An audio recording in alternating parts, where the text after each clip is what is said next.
Hey guys. What up, D? Nothing much. You won't say the word championship. Why? No C word. Well, I mean, I think Sandy said, you get caught up in talking about a championship, you forget what it takes to get there. And maybe that happened a little bit last year, and we're definitely not going to let that happen this year. So there's other C words we can work on, like competing and confidence, and there's probably other ones too. Diana, how are you feeling being back in Phoenix? I mean, there's just something really good the minute you get here. It's my 11th year now, so I'm familiar with, management, people upstairs, everyone around the arena, everyone in town, and there's a lot of energy when you go to the grocery store, when you go to a department store, and everyone's talking about the season coming up, and I think that feeds off of the season the Suns had, where there was so much energy, and they really saw a team grow up, and hopefully that's going to carry over to the summer too. What did you see since you didn't play? What did you see from Orlando? I mean, I saw a lot of good things, actually. Sometimes you get caught up on the final score, but, those two games were really to evaluate, the things that we're going to have to really be good at to be successful. And, I mean, if you take little pieces out, how hard Aaron played on every possession, how that can rub off on, veterans, on the youngsters. BG's, I saw assertiveness, I saw confidence, I saw a look in her eye that was different than before. Pre and DB had half a practice and looked like, the all-stars they are. So there was some good spots. What are you going to do this year to anything special to try to stay healthy and injury-free? I'll stay in the weight room, do everything I need to do to stay on the court.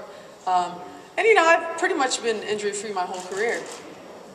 So, knock on wood. You told me you were in the best shape of your life. Yeah. It's different. No, I mean, that just comes from playing. And no matter how you cut it, if you're playing basketball year-round, you're going to be in shape.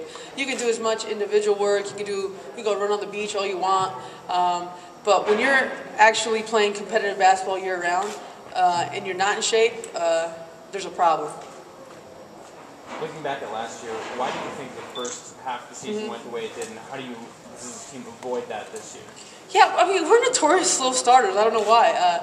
Every year we've been here, it seems like those, and it might be because we do always have a lot of new faces, and there's really not that much time to get ready all on the same page. I mean, we play Saturday, it's Tuesday. I mean, 4 days together. I mean, that's really not a lot of time. But as long as every day we build something, we get a little bit better.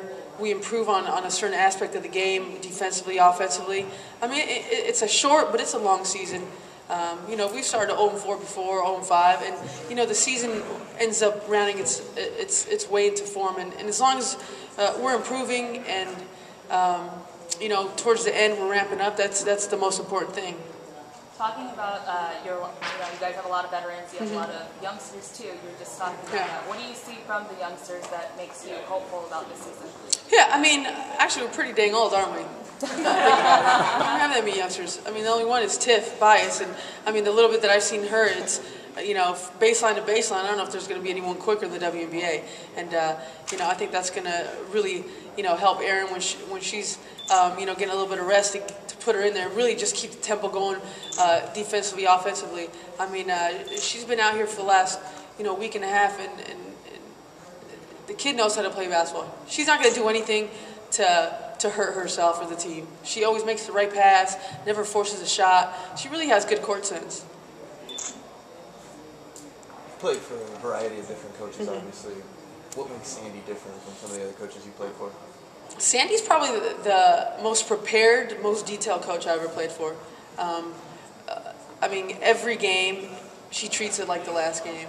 As far as preparation, as far as film work, as far as what the other team does, as far as other players' tendencies, and those are 2 or 3 possessions in a game where that can turn the tide in a lot of them.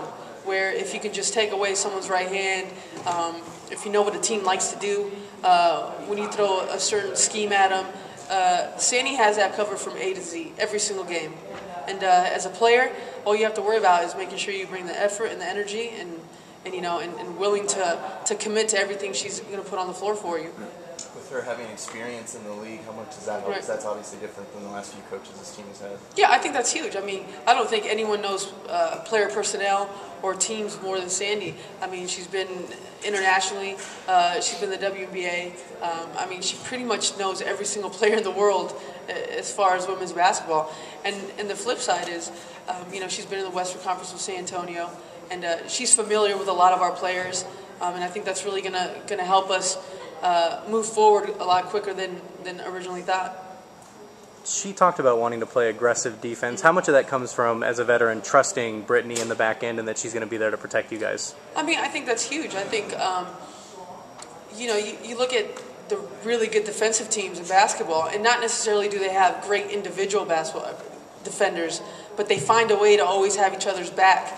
And having BG back there and having her being confident in what she's doing, being vocal, making sure she's the anchor back there, that would be huge for everyone. And at the same time, she has to know that at any given moment we'll have her back too.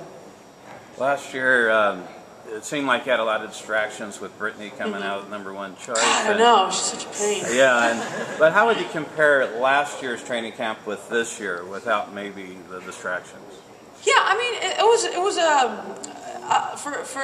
for Britt, it was a whirlwind. And coming out of college that first year, you have everything thrown at you. Everyone wants an interview. Everyone wants you to go on TV stations, and it was a lot for her. And I think this year our team is just a little bit more under the radar, which is, I think, good for us. We could really just concentrate on making sure we get better on the court every day, and I think that's helped us a little bit. And hopefully we can turn that upside down and get a little bit of that at the end. If you're Batman, one could argue Penny Taylor is your Robin. How's she looking? I mean, for the last 2 weeks, I'll say it, for the last 2 years, she's been just working incredibly hard to get back on the court. And it hasn't been easy for her. She's had a couple setbacks, but I mean, the last, I would say, 2 months and the last 2 weeks of training camp, there's flashes of Penny 09 everywhere, where she's on the court for 5 possessions and, she makes something happen every single possession. And if we've missed that, I mean, whenever you miss one of the best players in the world, it's going to affect your team. So if she's healthy and ready to go, I mean, this team has, a lot of possibilities.